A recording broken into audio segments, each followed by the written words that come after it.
আমি এবং আমরা সবাই আমেরিকার রাষ্ট্রপতির শপথের জন্য অপেক্ষা করছি। তিনি লিডারশিপ দেবেন। মানবতার পক্ষে যে দেশগুলো লড়াই করে জঙ্গিবাদ মৌলবাদের পক্ষে,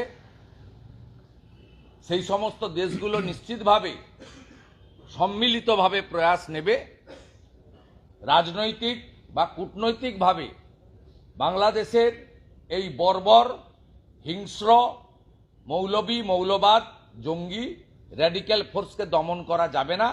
দমন কিভাবে করতে হয়, রাম জন্মভূমি যার প্রধান সাক্ষ্যদানের মধ্য দিয়ে নির্মিত হয়েছে, আচার্য রামভদ্রাচার্যজি গতকাল যে স্টেটমেন্ট দিয়েছেন, একজন হিন্দু হিসেবে তাকে 200% সমর্থন করছি, সেই আশায় আছি।